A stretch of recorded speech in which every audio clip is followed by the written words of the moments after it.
तो गाइस, स्वागत है आप सभी को अपने यूट्यूब चैनल में। आज आप सभी क्लास 12 हिंदी इंग्लिश के बहुत ही इम्पोर्टेंट चैप्टर पहला इंडियन सिविलाइजेशन एंड कल्चर है, जो ने महात्मा गांधी लिखे हैं। आज यही चैप्टर को हम लोग हिंदी और इंग्लिश दोनों एक्सप्लेनेशन के साथ पढ़ेंगे, तो आप लोग इस वीडियो को अंत तक देखिएगा। तो ठीक है, चलिए पहला चैप्टर में देखते हैं। पहला लाइन, हेडलाइन क्या है, बोलता है I believe that the civilization India has involved is not to be beaten in the world. Nothing can equal the seeds sown by our ancestors. Rome went Greece shared the same fate. The might of the pharaohs was broken. Japan has become westernized of China. Nothing can be said, but India is still somehow our mother son at the foundation. तो ये मेरा हो गया English में explanation, इसको हम पढ़ लिए। अब इसी को हम लोग देखिए हिंदी में अच्छा से पढ़ते हैं। हिंदी में देखिए क्या कहता है, ये हिंदी में है, इसको पाठ घेर दिए हैं।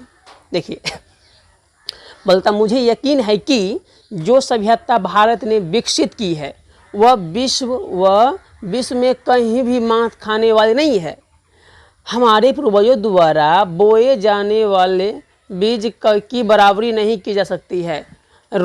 रोमन सभ्यता समानता हो गई है, यूनान के साथ भी ऐसा ही कुछ हुआ है।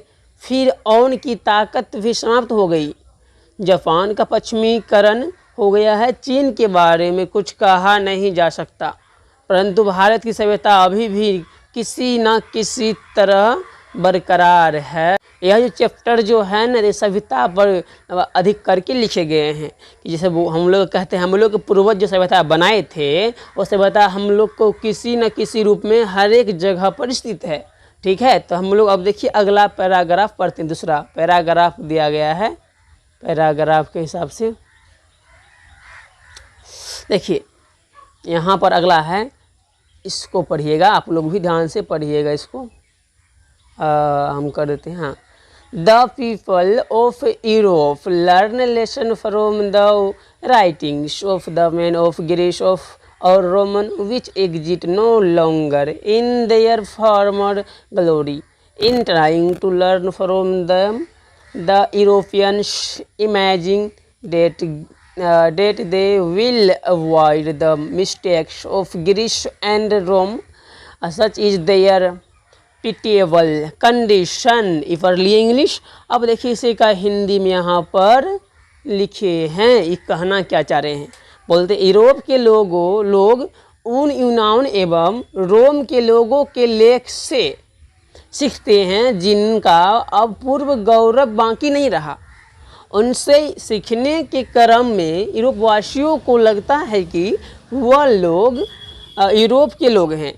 रोम एवं यूनान के लोग की गलतियों को नहीं दोहराएंगे, इतनी दयनीय स्थिति है उनकी। ठीक है, तो देखिए इसका हिंदी हुआ तो गजब शानदार से लिखा गया। कोशिश है बढ़िया से आप लोग को समझाने के लिए। ठीक है, अगला देखिए, अगला पैराग्राफ है।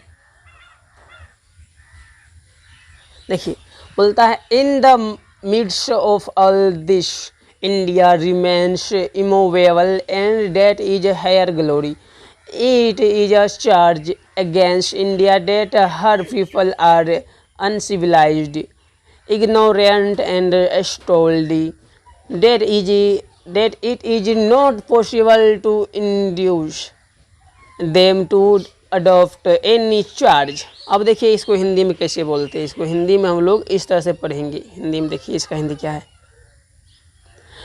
इस सब के बावजूद भी भारत अटल है और यही इसकी सुंदरता है। भारत पर यह आरोप है कि इसके लोग इतने असभ्य, अनपढ़ और जिद्दी हैं कि उन्हें किसी बदलाव के लिए राजी कर पाना संभव नहीं है। ठीक है, तो हम लोग भारत एकदम शक्तिशाली, हम लोग के अंदर में गौरवशाली हो सकती है भारतीय। हम लोग इंडियन है ना, हम लोग गर्व है इंडिया में पैदा लेने का। ठीक है, तो आगे देखिए